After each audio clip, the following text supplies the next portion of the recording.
Hello everyone, welcome back to my channel Jhale Jhole Ambole. আর আজ হচ্ছে গণেশ চতুর্থী। তোমাদের সবাইকে জানাই শুভ গণেশ চতুর্থী। আর আমার ভিডিও দিতে অনেকটা লেট হয়ে গেছে, তো তার জন্য আমি সরি। আর এবার থেকে নিয়মিতভাবে এই চ্যানেলে তোমরা ভিডিও পাবে। আজ গণেশ চতুর্থীর স্পেশাল পর্বে মহারাষ্ট্রের ফেমাস একটা রেসিপি নিয়ে চলে এসেছি। আজ আমি বানাবো পুরান পোলি। চলো দেখে নিই রেসিপিটা। সবার প্রথমে ছোলার ডালটাকে আমি আধ ঘন্টার জন্য ভিজিয়ে রেখেছিলাম।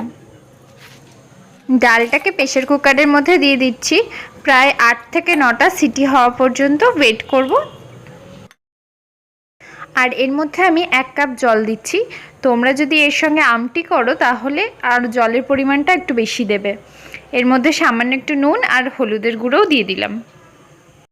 যতক্ষণে প্রেসার কুকারের সিটি পড়ছে ততক্ষণ আমি ময়দাটা মেখে নিই।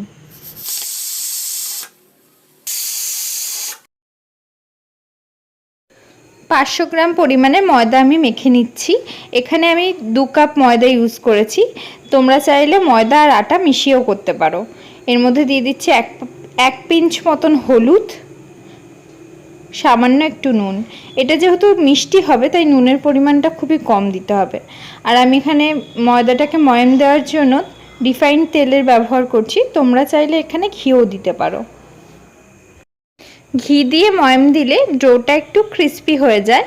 আর এখানে পুরান পোলির জন্য আমাদের নরম আটা মাখতে হবে, আর পরোটাটাও খুব নরম করতে হবে, তাই একদম নরম করে আমি আটাটা মেখে নেব।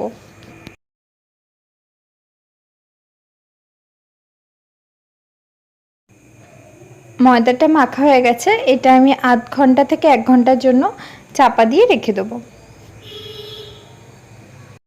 প্রেসার কুকারটাকে আমি খুলে নিলাম। আর ডালটাও দেখো সেদ্ধ হয়ে গেছে, আর জল একদমই নেই। আমি খুব অল্প পরিমাণে জল দিয়েছি, যেহেতু আমি আমটি বানাচ্ছি না তাই জলটা একদম মেপে দিয়েছি। আর খুব সুন্দরভাবে সেদ্ধ হয়ে গেছে। আর যেটুখানি ডালটার মধ্যে জল আছে সেটা যাতে স্টেন হয়ে যায় তাই এরকম একটা ছাঁকনির মধ্যে আমি ঢালছি। ডালটা একটু হালকা ঠান্ডা হয়ে গেছে তাই মিক্সির বাটির মধ্যে দিয়ে দিলাম। আর মিক্সিতে খুব সামান্য পরিমাণ জল দেব পেস্ট করার সময়। কড়ার মধ্যে আমি একটা স্মুথ পেস্ট নিয়ে নিয়েছি। তার মধ্যে দিয়ে দিচ্ছি গুড়।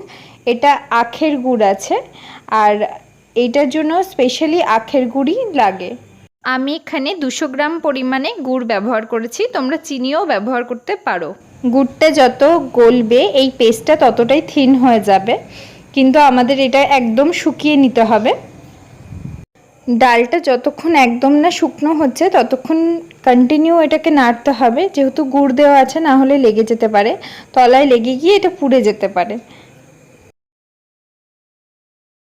গুড় আর ডালটা ভালোভাবে মিশে গেছে। এর মধ্যে আমি দিয়ে দিচ্ছি ঘি। আর এখানে ঘি দিয়েই এটা করতে হবে। ঘি দিলে গন্ধটাও খুব ভালো হয়। আর পুরান পলিতে, অথেন্টিক পুরান পলিতে ঘি ব্যবহার হয়।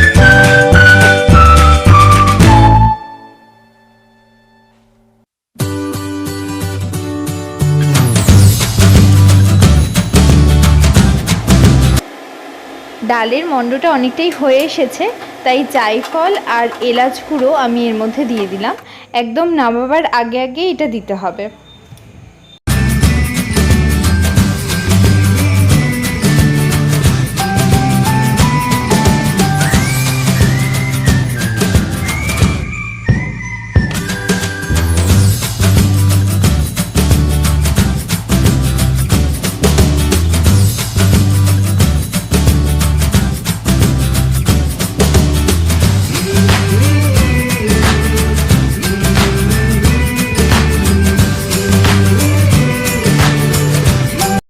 ডালের মণ্ডটা ঠান্ডা হয়ে গেছে। এখন আমি এগুলোকে গোল গোল করে শেপ দিয়ে নিচ্ছি।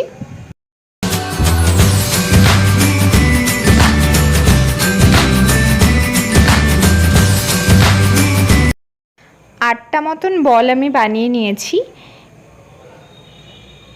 এখন আমি ময়দার ডোটাকেও 8টা ভাগে ভাগ করে নেব।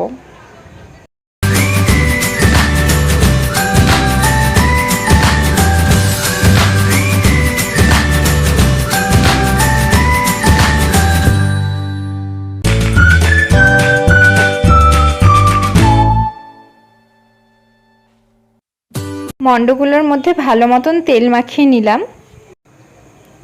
এইগুলোকে আমি হাত দিয়ে ফ্ল্যাট করে নেব। তারপরে এর মধ্যে পুর ভরে যেরকমভাবে আমরা আলুর পরোটা বা মোমো তৈরি করার সময় স্টাফিং করি সেমভাবে এটা মুড়ে নিতে হবে। হালকা হাতে তেল লাগিয়ে লাগিয়ে এটাকে গোল শেপ দিয়ে নিতে হবে। খুব হালকা হাতে প্রেস করতে থাকতে হবে। আর তোমরা চাইলে এইভাবেও এটাকে পুরো বড় করে ফেলতে পারো, আর না হলে হালকা হাতে এটাকে বেলে নিতে হবে।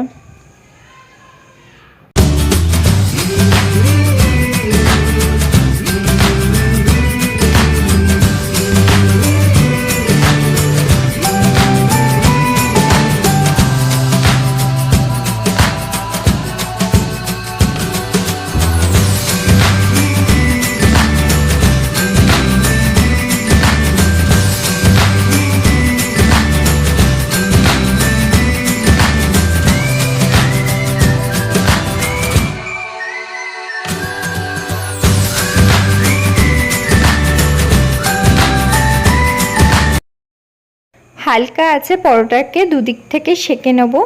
তারপরে এর মধ্যে ভালো মতন ঘি দিয়ে এটাকে ভেজে নেব।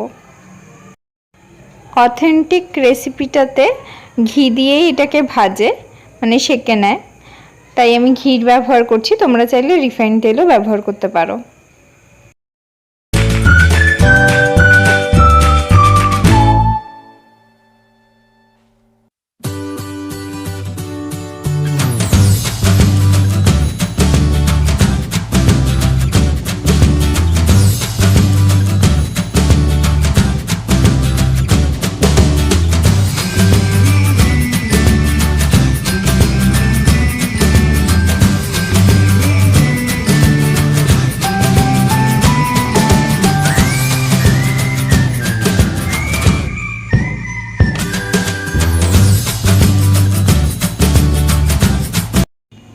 সবকটা পরোটা আমার ভাজা হয়ে গেছে। আর দেখো এগুলো কতটা নরম হয়েছে। এখন খুব গরম আছে তাই আমি হাত দিয়ে ছিঁড়তে পারছি না, কিন্তু এইগুলো খুব নরম হয়েছে আর সমানভাবে পুরটা সব দিকে গেছে। সো গাইস, আশা করছি তোমাদের আমার আজকের এই রেসিপিটা ভালো লেগেছে।